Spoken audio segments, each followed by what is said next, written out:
Hello friends, आज मी बनवते कोबीचे मुटके। त्यासाठी मी एक अर्धा कोबी किसून घेतलेला आहे। तीळ आहेत, मीठ आहे, हळद, धना जिरा पावडर, हिंग, थोडंसं जिरा आहे, आलं लसूण पेस्ट, लसूण, आलं आणि हिरवी मिरचीचा ठेचा, 2 चमचे मी बेसन पीठ घेतलं आहे आणि 3 चमचे मी तांदूळाची पिठी। हे सगळं मिक्स करून मी याचा गोळा मळून घेते। आता मी पीठ घट्ट मळून घेत आहे। पाणी बिलकुल घालायचं नाही, कारण कोबीला पाणी सुटलेलं असतं, त्याच्यामध्येच हे पीठ भिजलं जातं। जर तुम्ही पाणी घालाल तर ते पातळ होऊ शकतं, तर आपल्याला पातळ नाही करायचं, ह्याचे मुटके करायचे आहेत। तर ते मुटके बांधण्यासाठी पीठ घट्टच लागतं। तर आपण कोबीच्या पाण्यामध्येच हे पीठ मळून घेऊया आणि मुटके कसे बनवायचे मी ते दाखवते। आता मी मुटके कसे बनवायचे दाखवते। मी हाताला थोडंसं तेल लावून घेतलंय, कारण ते पीठ चिकट असतं ना, हाताला चिकटतं। आणि मला किचनमध्ये मी आली ना की रेसिपी किंवा पदार्थ पूर्ण होईपर्यंत 3-4 वेळा मी हात धुते, कारण ते चिकट होतात आणि त्यामुळे पदार्थाचा शेप बिघडतो। म्हणून हात स्वच्छ करूनच हे बघा, मुटके म्हणजे हे असे मुठीने दाबले जातात, याला मुटके म्हणतात। तर इकडे मी चाळणीला तेल लावून ठेवलेलं आहे, त्याच्यामध्ये आपण सगळे मुटके घालूया।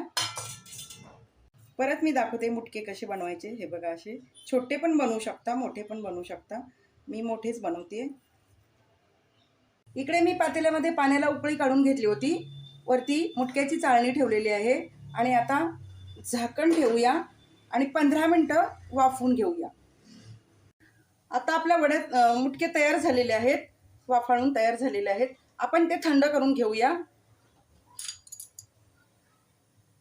इकडे सगळे मुटके मी बनवून घेतलेले आहेत। मुटके म्हणजे मुठीने पीठ दाबून जो आकार दिला जातो ना, त्याला मुटके म्हणतात। तर हा पारंपरिक पदार्थ आहे। सगळे मुटके मी थंड करून घेतलेले आहेत। आता आपण याला तळून घेऊया। तेल चांगलं गरम झालेलं आहे। एक एक करून मुटके सोडूया। डीप फ्राय नाही करत आहे मी, शॅलो फ्रायच करते आणि हे शॅलो फ्रायच करतात, डीप फ्राय नाही करत आहे। जेवढे बसतील तेवढे सोडून घेऊया आणि खरपूस दोन्ही बाजूनी छान शेकून घेऊया।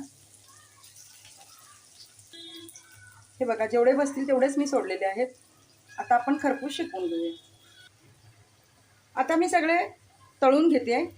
तयार झालेत आपले कोबीचे मुटके। वरून मी मोहरी आणि तिळाची तडका दिलेला आहे। खूप छान लागतात, करून बघा आणि आवडल्यास कमेंटमध्ये कळवायला विसरू नका फ्रेंड्स।